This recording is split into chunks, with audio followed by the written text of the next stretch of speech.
Allez, c'est parti pour cette quatrième partie du sixième chapitre, donc les probabilités, qui va parler du théorème central limite. Qu'est-ce que c'est que le théorème central limite? À quoi sert-il? En fait, il faudrait se poser la question à l'envers par rapport à ce que l'on vient de voir. C'est plutôt qu'est-ce que c'est, à quoi ça sert la distribution normale?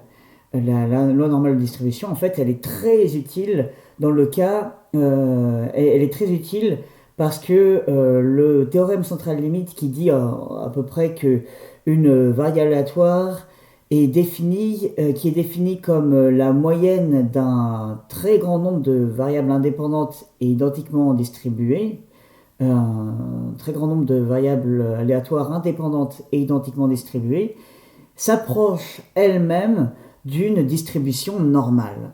Alors, qu'est-ce que ça veut dire? Avec un petit exemple, on peut prendre les lapins du monde, on prend tous les lapins du monde et on veut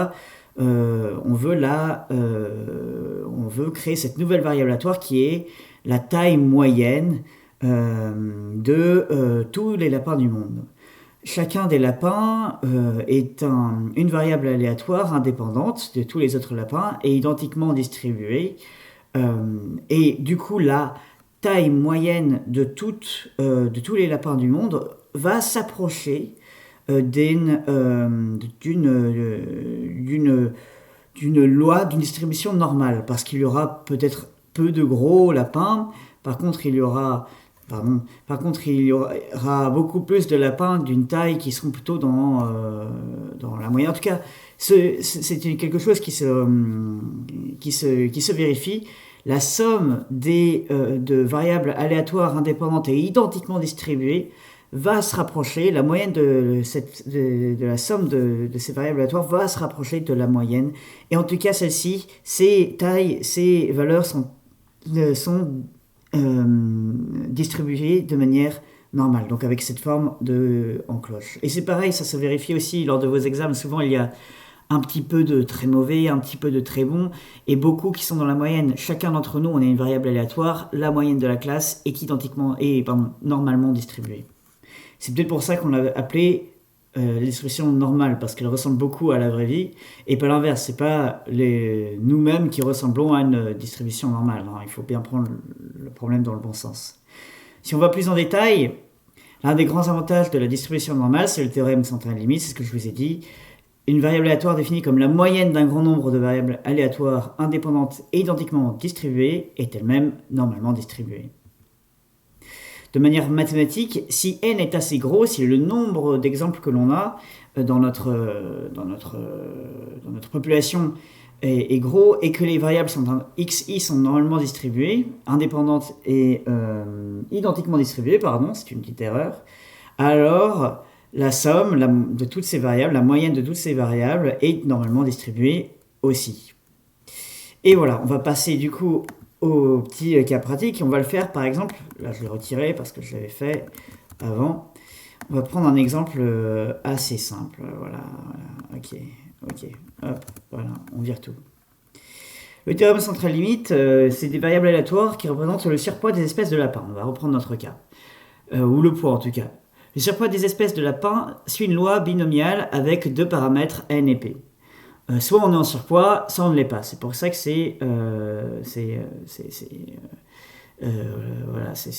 voilà. Donc, un lapin, il suit une loi de Bernoulli. La loi binomiale est une somme de n variables aléatoires indépendantes qui suivent la loi de Bernoulli. Soit on est en surpoids avec la probabilité p, soit on ne l'est pas avec la probabilité 1 moins p. Ce que l'on va voir, c'est que du coup, la moyenne des lapins qui sont en surpoids est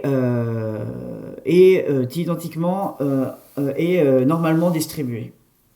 On va voir que du coup, en cherchant la moyenne, on peut l'estimer facilement. En fait, on va prendre l'ensemble de nos petits lapins là. On va essayer d'estimer la moyenne, ce que serait le poids moyen la probabilité moyenne d'avoir des lapins qui soient en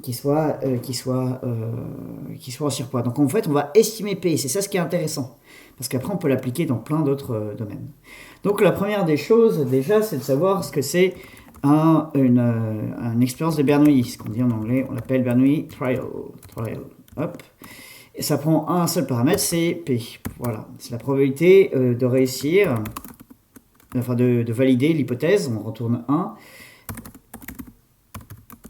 Si random.random est inférieur à P. Et sinon, on renvoie à 0. Donc là, ce que j'ai fait, c'est qu'on va faire un test de Bernoulli où en fait, on va, avec la probabilité P, on fait du hasard qui va entre 1 et 0. Si la valeur envoyée par random.random est inférieure à P, alors on a validé le test. Par contre, sinon, on ne l'a pas validé. Ça va nous permettre d'estimer un P, par exemple, d'estimer P plus tard. Mais vous pouvez voir là, allez, la probabilité que les lapins soient en surpoids pourrait être de 0,35. Voilà. Ou pas, on va mettre 0,45. Voilà. Hop. Ah oui, il va falloir que j'importe toutes mes librairies. Donc attendez, il va falloir que je refasse ça. Je crois que je l'avais mis avant, mais c'est import random, si je dis pas de bêtises. Voilà, c'était import random. Donc on est reparti. Hop. Import random. Import random. Voilà. Donc là, on va faire plusieurs fois. Ici, cette fois-ci, random par random a renvoyé une valeur qui était inférieure à P. Là, par contre, elle était supérieure. Là, elle était supérieure. Et là, on réessaye. Et là, elle était inférieure. Donc ça, c'est intéressant. Pourquoi c'est intéressant? Parce qu'on va pouvoir ensuite créer une loi binomiale. Une loi binomiale, c'est une somme de lois de Bernoulli. Donc une loi binomiale, qui prend comme paramètre n la taille de notre population et p la probabilité associée à notre loi de Bernoulli. Donc qu'est-ce que ça va faire? Ça va retourner la somme de lois de Bernoulli que l'on vient de définir, Bernoulli trial, de p pour n'importe quoi autant de fois que on a d'éléments dans n. Et du coup là on va essayer Bernoulli. Toujours la même chose, on va faire 10 lapins avec une probabilité de 0,45. Ah, qu'est-ce que j'ai fait comme bêtise? Binomial, pardon. Binomial. On va avoir un certain nombre de lapins, à chaque fois ça va changer, qui sont en surpoids. Là on en a 4, avant on en avait 6. Donc ça c'est intéressant. Parce que ce que l'on sait, c'est que la moyenne d'une loi de Bernoulli, c'est la variable P. Et sa distribution, son écart type, la moyenne de la loi de Bernoulli, c'est P, son écart type, c'est racine de P fois 1 moins P. Donc l'écart typique que l'on retrouve, c'est racine de P fois 1 moins P. La moyenne de la loi binomiale, c'est NP, son écart, c'est racine de NP fois 1 moins P. Avec ça, on est très content. On est très content parce qu'on va pouvoir commencer à estimer tout ça. Maintenant que l'on sait à quoi ça ressemble, on va pas prendre, on ne connaît pas P, hein, on ne sait pas ce que c'est P. Maintenant, ce que l'on va faire, c'est qu'on va essayer de faire comment ça s'appelle de faire un certain nombre de fois. Allez, on va faire combien? Attendez, que je réfléchisse. On va faire une population de 100 lapins. Et on va voir que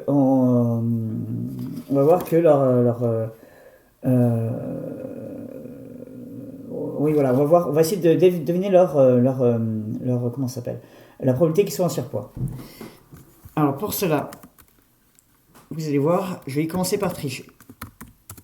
On va faire un histogramme avec d'une part la probabilité d'être en surpoids, le nombre d'éléments et numIst qui va être pardon, pas numIst mais le nombre de points, numPoints, voilà. Alors qu'est-ce que c'est? Qu'est-ce qu'on va prendre en entrée? Qu'est-ce qu'on va prendre en sortie? Ce que l'on veut montrer là, c'est qu'on veut, avec notre loi, la moyenne de la loi de Bernoulli c'est P, son écart type c'est racine de P moins P. Plus le théorème central limite dit que à fur et à mesure que que la population s'élargit, la loi binomiale, NP, enfin de paramètre NP, et s'approche approximativement d'une loi normale, avec la moyenne NP. Donc c'est-à-dire que si on représente cette loi binomiale, on va pouvoir voir cette ressemblance-là. Ce qu'on va faire, c'est qu'on va, on va afficher cette loi binomiale pour vous montrer à quel point la loi binomiale, elle ressemble du coup, lorsque n est très large, elle ressemble à une loi normale. Voilà. Donc là, on a notre loi binomiale qui va avoir P comment ça s'appelle, comme probabilité de son test de Bernoulli d'être validé ou pas. Et N, le nombre d'éléments dans la population que l'on va tester. Et none points, ça va nous être utile. Ça va pas nous être utile tout de suite, mais ça va être utile lorsqu'on va vouloir tracer notre diagramme. Donc voilà, maintenant on va faire ça, on va comparer cette loi de binomiale avec la loi normale. C'est parti. Alors les données qu'on va avoir, on va générer des données avec binomial de n,p, oui c'est ça, voilà, n,p, pour autant de fois que on a des éléments dans numPoints. Voilà. Parce que du coup, là, en fait, on va générer un certain nombre de lois binomiales. Voilà. On va faire, je pense qu'on va faire, ici, on va en prendre 100. On va prendre 100 éléments, 100 lapins pour la loi binomiale. Sauf que la loi binomiale, on va la répéter des tonnes et des tonnes de fois. Pour vérifier l'hypothèse que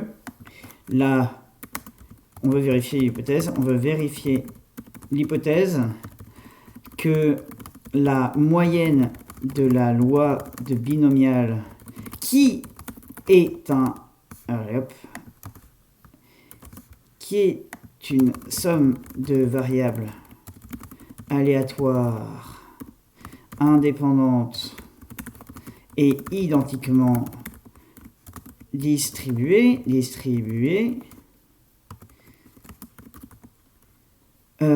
et se rapproche de la moyenne de la loi normale. Donc là, on va faire notre test binomial, on va le faire avec ses paramètres, on va le faire 1000 fois ou un certain nombre de fois pour voir si cette moyenne, elle ressemble bien à la loi normale. Du coup, là, on va faire un histogramme qui va compter toutes nos données, qui va vérifier, qui va compter toutes nos données. Pour savoir à quel point on a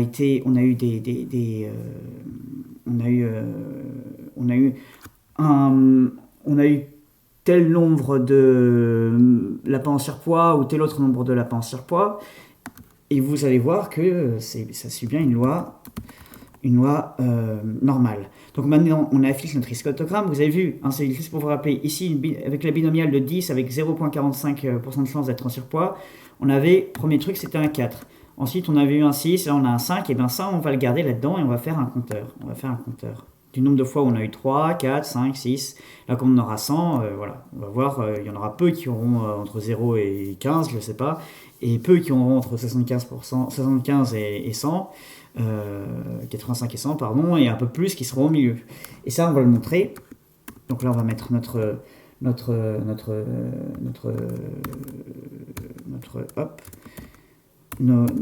compteur. On va plotter notre compteur. Alors là, je fais un x moins 0,4 for x. Je ne vais pas le faire tout de suite, mais vous allez voir pourquoi il faut le faire. X for x. Donc, le résultat du compteur, l'élément du compteur for x in histogramme.keys. Donc là, j'imprime toutes les valeurs possibles que l'on a pu avoir dans notre loi binomiale, toutes les valeurs de lapins en surpoids possibles pour notre loi binomiale. Ensuite, je vais informer toutes les valeurs possibles, v for v in data. Si je dis pas de conneries, c'est values, voilà. Hop. Et avec ça, ça devrait déjà être intéressant. On va juste mettre un peu de couleur. Color égale red. On va commencer par red, mais après vous allez voir, on va changer. Donc là déjà, on arriverait. Allez, on fait tourner ce truc juste pour voir. Donc vous allez voir, c'est pas encore bon. Mais hist avec. Donc là, on a dit quoi? Allez, 0,45% de chance d'être en surpoids, 45% de chance d'être en surpoids, pardon. on dit qu'on a une population de 100 personnes. Par contre, on va répéter le test 1000 fois. Alors là, on va voir. Alors, qu'est-ce qu'on a comme problème? Ah, j'ai pas importé counter. Alors, counter, vous savez, on le connaît maintenant. C'est from functools import. Et là, il devrait le connaître, counter. Et sinon, c'est moi qui fais n'importe quoi. Et ben, c'est que c'est pas from functools. Alors, from. Et là, je vais mettre une astérisque import counter. Et qu'est-ce qu'il va me retourner, lui? Collections, c'était collections. Hop, on y retourne. Collections, from collections, import counter. Je pense que ça va être une minuscule. Hop, et c'est parti. PLT, ben oui, forcément. From. Ah non, c'est import matplotlib a.pyplot as PLT. Et là, on devrait être bon cette fois-ci. List n'a pas no attribute values. Ah ben c'est moi qui ai fait une erreur parce que une date. Ah ben oui, j'ai mis data alors que c'est histogramme bien sûr qui nous intéresse. Voilà, vous pouvez voir que on a fait 1000 tests. On a fait 1000 tests et sur ces 1000 tests de loi binomiale, il y en avait, on va commencer par là, mais on va faire plus simple. Je vais vous montrer le counter là, l'histogramme. Ah bah, mais ça doit être une variable interne, donc on va pas trop le savoir. Voilà, comme c'est en interne, vous pouvez pas le voir, mais je vais vous le réimprimer. Voilà, print histogramme, qui est là, ça va être un dictionnaire, vous allez voir. Voilà, il faudra le sort aussi. Bon voilà, vous verrez que on a eu, lorsqu'il y avait 44 lapins en surpoids, on en a eu 92 parmi les 1000 tests, qu'on a répétés, qui ont eu 44 lapins en surpoids. On en a eu lorsque 83 qui ont eu 46 lapins en surpoids. Voilà. Et vous pouvez voir que ça ressemble un peu à une comment ça s'appelle, une loi normale, une loi de distribution normale. Donc en moyenne, les lapins, eh ben, qu'est-ce qu'ils ont comme